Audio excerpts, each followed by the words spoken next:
Hello friends, welcome to our favourite cookery show me ఇంటి వంట. ఈరోజు మీ ఇంటి వంట ఒక స్పెషల్ ఎపిసోడ్తో మీ ముందుకు రాబోతోంది.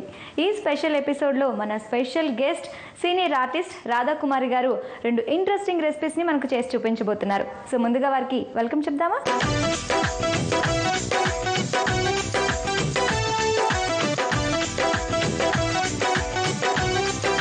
హాయ్ రాధాకుమారి గారు. హాయ్, వెల్కమ్ టు మీ ఇంటి వంట అండి.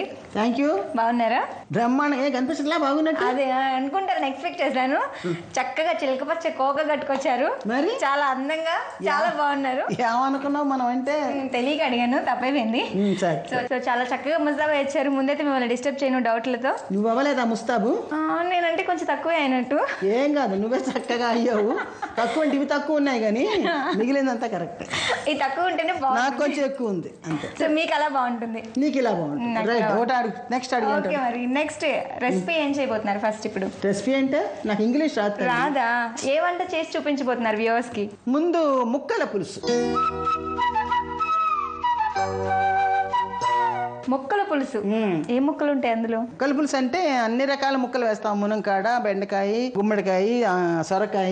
ఓకే, మరి ఈ రెసిపీ ఏ ఏరియాది అసలు? మీరు ఎక్కడ చేయడం జరిగింది, ఎలా ఇది నేర్చుకున్నారు? మేము తూర్పు వాళ్ళం అండి, విజయనగరం మాది. విజయనగరం ఆడ చేస్తారు ఇది. ఓకే. తూర్పు అంటే ఇప్పుడు రాజమండ్రి నుంచి ఆ పక్క శ్రీకాకుళం అని అంటాము, ఒరిస్సా. అంతవరకు ముక్కల పులుసు. దీంట్లో కాస్త బెల్లం కూడా వేసుకుంటాం. ఆ పక్క వాళ్ళు రాజమండ్రి యువతల పక్క వాళ్ళు బెల్లం వేసుకోరు. అంటే విజయవాడ, ఏలూరు వీళ్ళంతా కృష్ణా జిల్లా వాళ్ళు బెల్లం వేసుకోరు. మామూలుగా ముక్కల పులుసు, దాన్ని దప్పడం అంటారు. అది ఇంకో పేరు కూడా ఉంది. మరి ముక్కల పులుసు తయారు చేయడానికి కావాల్సిన పదార్థాలు చెప్తారా? వంకాయ ముక్కలు, గుమ్మడికాయ ముక్కలు, సొరకాయ ముక్కలు, మునక్కాడ ముక్కలు, బెండకాయ ముక్కలు, చింతపండు పులుసు, జీలకర్ర, కారపొడి, మెంతులు, నూనె, పసుపు పొడి, ఉప్పు, ఇంగువ, కరివేపాకు, పులుసు పొడి, పోపు గింజలు. ముక్కల పులుసు తయారు చేసుకోవడానికి అన్ని రెడీగా ఉన్నాయి కదండి? ఇప్పుడు నీళ్ళు పోయి దాంట్లో చూడండి, వాటర్ ఎంత కావాలి? వెయ్యాలమ్మా, నీ సొమ్మేం పోయింది. ఇంకొంచెం ఇంకొంచెం కావాలా? పర్లేదు. గొప్పి భయపెట్టేస్తున్నారు. ఇంకొంచెం చాలు చాలు చాలు చాలమ్మా. Thank you very much. పర్వాలేదు, మన ఇద్దరు మిస్అండర్స్టాండ్స్ ఏం చేసుకోకుండా చక్కగా అండర్స్టాండింగ్ మీద వెళ్ళిపోదాం. మనం ఏమన్నా మగ ఆడానా మిస్అండర్స్టాండ్స్ రావడానికి? ఇద్దరు ఆడాలనే కదా. అంటే మీరు పెద్దవాళ్ళు, నేను చిన్న అమ్మాయిని. సో నేను చేసి నచ్చకపోతే ఏమన్నా ఏంటి మాటి మాటికి పెద్ద పెద్ద అంటున్నావు? కాదు కాదు కాదు, మీరు కాదు కానీ. నా వయసు ఎంతో తెలుసా నీకు? 16. ఎస్, చాలా కరెక్ట్గా చెప్పేవే. Thank you. ఇప్పుడు ముక్కలు వేసుకుందాం. ఓకే, ముందు సొరకాయ ముక్కలు ఇవి. అక్కర్లా, ఇది వంకాయ ముక్కలు. దాని పెద్ద స్పూన్ ఎందుకు? మీ కాలం వాళ్ళకి అలాంటివన్నీ, మా కాలం అక్కర్లా. ఇవి గుమ్మడికాయ ముక్కలు, ఇది మునంకాడ ముక్కలు, తెలుసు కదా. ఇంకొంచెం నీళ్ళు పోయి మునగాలి, ఆ ముక్కలు మునగాలి. ఇప్పుడు బెండకాయ ముక్కలు, తెలుసు కదా. ఒకసారి కలుపు. కలిపినా చాలు. ఇప్పుడు చెంచా కొంచెం ఉప్పు వేసి.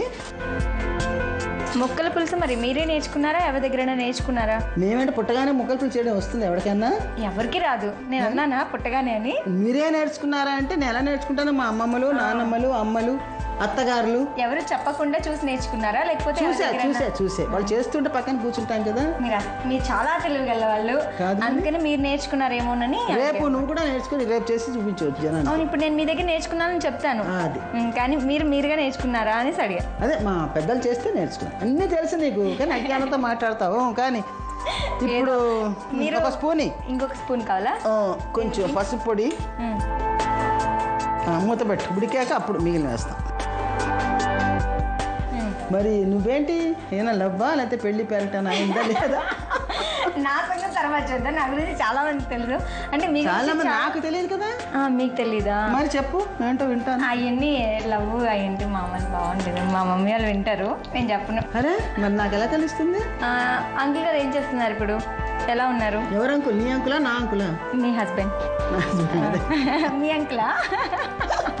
అంకుల్ గారు ఏం చేస్తారంటే చాలా మంది అంకుళ్ళు ఉండొచ్చు కదా. చాలా మందా? అవును, మరి అంకుల్ అంటే ఎలాగా? మీ హస్బెండ్ ఏం చేస్తారని అడగాను. అలాగే. మామూలుగా అంకుల్ అంటే కదా వరుస అందరూ. మా అంకుల్ ఏం చేస్తారు? మీ అంకుల్ కాదు, మీ వారు ఏం చేస్తారు? అదే, నీ అంకుల్ నా వారు. చెప్పండి. ఆయన ఏం చేస్తారు? ఆయన సినిమా యాక్టర్. తెలుసు. ఏం చేస్తున్నారు ఇప్పుడు అంటున్నారు? డైరెక్టర్, రైటర్, ఆర్టిస్ట్ అన్ని తెలుసు కదా నీకు. చాలా బిజీలు ఉన్నాయి మా వారి దగ్గర. ఆయనంతా ఇది రాస్తారు, రచనా వ్యాసంగా రచనలు చేస్తారు ఎక్కువ. మీకు కూడా అంటింది ఆయన చేసుకున్నాక? అలాంటివి అంటావు తల్లి, మంచి వంటవు చెడ్డ. మీరు ఓన్లీ ఆర్టిస్ట్ గానే? నేను ఆర్టిస్ట్ని, నాటకం ఆర్టిస్ట్ని, టీవీ ఆర్టిస్ట్ని, స్టేజ్ ఆర్టిస్ట్ని, సినిమా ఆర్టిస్ట్ని, ఇలా వంటల ఆర్టిస్ట్ని. వంటల ఆర్టిస్ట్ కూడా చాలా చేశాను వంటలు నేను. మరి ఇదంతా టాలెంటే కదా. టాలెంటే. మరి నన్ను మెచ్చుకోవే నువ్వు. అంకుల్కి అన్నీ ఉన్నాయంటావు మరి. లేదు, మీలో టాలెంట్ ఉంది కాబట్టి ఈ రోజు మీ ఇంటి వంటకి మీరు వచ్చారు కదా. మీరు వంట రాలేదు కదా అంటే ఆయన తర్వాత పిలుస్తాము. ఇక్కడికి వచ్చి రచన చేయిస్తారు ఆయన. రచన ఏం చేయించాం, వంటల టాలెంటే. వంట ఆయన చేయగలగాలి కదా. ఇదిగో నీకు ఒక విషయం చెప్పనా, అసలు నాకు వంట నేర్పింది మా ఆయనే. ఓకే, మరి వంటలు ఆయన దగ్గర నుంచి నేర్చుకున్నారు. ఇందాక నేను అడిగాను ఎక్కడైనా నేర్చుకున్నారా అంటే ఏం పుట్టేగానే నేర్చుకుంటారా పులుసు సంగతి నువ్వు అడిగా, వంటల సంగతి అడగలా నువ్వు. జనరల్ గా అసలు ఈ పులుసు ఆయన నేర్పించలేదు నాకు. మా అమ్మగారు మా అత్తగారే వంటలంటే. మా వసా నాకు తెలియక కందిపప్పు గిన్నెలో పడేసి ఇత్తడి గిన్నెలోని చక్క ఇంత ఉప్పేసి మూత పెట్టాను. పప్పు ఉడకదు కదా, ఉప్పు వేస్తాను. 2 గంటల మా ఆయన ఇంటికి వచ్చారు భోజనానికి. తిట్టారా? భోజనం ఏం తిని వెళ్ళారు? నీ గుండెలు తిట్టడానికి. ఓ గాడ్, ఇది కూడానా? అవునులే, ధైర్యం ఉండాలి. మా మరిది వచ్చి అడిగాడు, ఏం చేశారండి వదిన? పప్పు ఉడకట్లేదని. ఉప్పేసాను అయ్యా అన్నాను. అయ్యో మీ అమ్మగడు బంగారం గాను ఉప్పు ఏడన్నా వేసుకుంటాడా పప్పులోని అంటే ఆ అబ్బాయి తెలిసింది, నాకు తెలియలే. సో 5 minutes అయింది కదండి, ఉడికిందేమో చూద్దామా? చూద్దామే. సరిపోతుందా ఇంతవరకు ఉడికితే? చాలు. ఓకే, తర్వాత ఏం చేయాలి? ఇప్పుడు ఇదిగో చింతపండు పులుసు. చింతపండు పులుసు అని కొందరు అంటారు, మగ్గని కొందరు అంటారు. అదే ఒక్కొక్క ప్రాంతంలో ఒక్కొక్కలా అంటారు. ఇది వేసేసాం కదమ్మా. ఇప్పుడు కారపొడి వాళ్ళ ఇష్టానికి. ఎక్కువ కారం ఉంటే ఎక్కువ వేసుకోవచ్చు. కొంచెం ఉడకాలి, దగ్గర అవ్వాలి. ఓకే, కొద్దిగా కరివేపాకు. ఇది కూరకి పులుసుకి అన్నిటికీ పనికి వస్తుంది. కూర పొడి, పులుసు పొడి అనుకుంటాం. ఎలా చేస్తారు? ఎలా చేస్తా అంటే పచ్చిశనగపప్పు, ఎండుమిరపకాయలు, ధనియాలు, జీలకర్ర, మెంతులు ఇవన్నీ వేసి కొంచెం అంటే బ్రౌన్ కలర్ వచ్చే వరకు వేచాలి. వేయించుకున్న తర్వాత మిక్సీలో వేసి పొడి చేసుకోవాలి. ఇప్పుడు ఈ పొడి పులుసుకి వేసుకోవచ్చు, కూరకి. కొంచెం ఇంగువ, అది కొంచెం ఉడికిన తర్వాత పోపు పెట్టుకుందాం. ఓకే, ఇప్పుడైతే మూత పెట్టి కాసేపు ఉడికి. కాసేపు.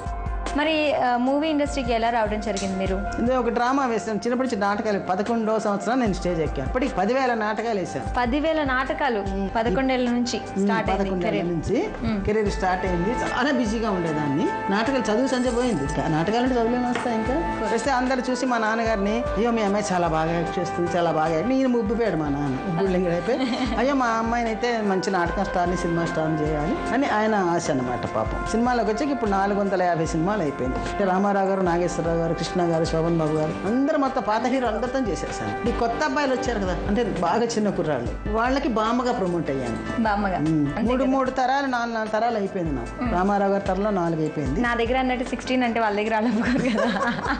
వాళ్ళ దగ్గర చెప్తాను కానీ పిచ్చా వెర్రా, నువ్వు నమ్ముతావు కాబట్టి నీతో చెప్పాను. కానీ ఇప్పుడు పోపు పెట్టుకోవాలి. సో ఇది సిమ్లో పెట్టుకుని మనం అలా వంగి చేయాలంటే నా ఒళ్ళు వంగదు. అందుకే నేను చేయమంటున్నాను అవన్నీ. ఓకే, నేను హెల్ప్ చేస్తాను మీకు డెఫినెట్గా. అయినా మీకు హెల్ప్ చేయడం నాకు ఎందుకో చాలా ఆనందంగా ఉంది. ఫస్ట్ ఆఫ్ ఆల్ కానీ ఖర్చు లేకుండా నీకు నేర్పిస్తున్నాను. అంతకన్నా ఇంకా ఇంకా ఎన్ని చిట్కాలు చెప్పేస్తున్నారు, అన్ని నిజాలు. సో వెలిగించాను. నెక్స్ట్ స్పూన్ తీసుకొని నువ్వు ఆయిల్ వేసి, అన్నిటికీ తొందరే, చాలు చాలు చాలు నభమోగన్న అని చాలు. అవును, పాటలు బాగా పాడుతున్నారే. ఇప్పుడు పోపు గింజలు, ఇదిగో ధనియాలు, ఆవాలు, ఎండుమిరపకాయ ముక్కలు, కొంచెం జీలకర్ర. నూనె కాగిన తర్వాత పోపులు వేస్తున్నా. కరివేపాకు. సో ఇంతేనా? కొద్ది 2 మెంతి గిన్నెలు వేద్దాం. అంతే. మెంతి గిన్నెలు కూడా వేస్తారు.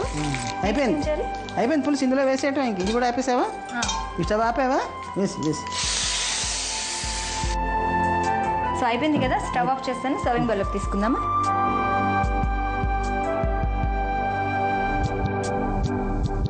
టేస్ట్ చేద్దామా? అందుకంటే ముందు వ్యూవర్స్కి మరొకసారి చెప్దాం దానికి కావాల్సిన పదార్థాలు, తయారు చేసే విధానం.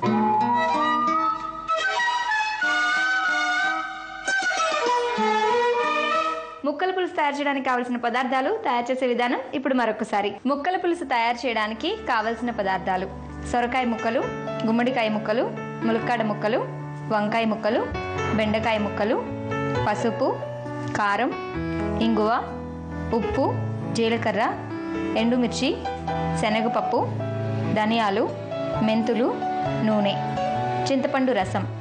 ముక్కల పులుసు తయారు చేసే విధానం: ముందుగా స్టవ్ వెలిగించి ప్యాన్ పెట్టి అందులో లీటర్ నీళ్లు పోసి అందులో సొరకాయ ముక్కలు, వంకాయ ముక్కలు, గుమ్మడికాయ ముక్కలు, మునక్కాడ ముక్కలు, బెండకాయ ముక్కలు, తగినంత ఉప్పు, కొద్దిగా పసుపు వేసి ముక్కలను బాగా ఉడికించాలి.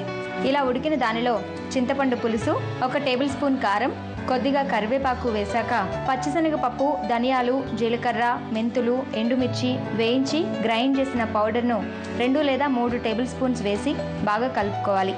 చివరిగా ఇంగువ వేసి పులుసు మరిగిన తర్వాత వేరొక స్టవ్ మీద పోపు ప్యాన్ పెట్టి అందులో 4 to 5 టేబుల్ స్పూన్స్ ఆయిల్ వేసి ఆయిల్ కాగిన తర్వాత పోపు గింజలు, ఎండుమిర్చి, కరివేపాకు, మెంతులు వేసి పోపు వేగాక మరుగుతున్న పులుసులో వేసి కలిపి సర్వింగ్ బౌల్లోకి తీసుకోవాలి. అంతే, వేడివేడి ముక్కల పులుసు టేస్ట్ చేయడానికి రెడీ.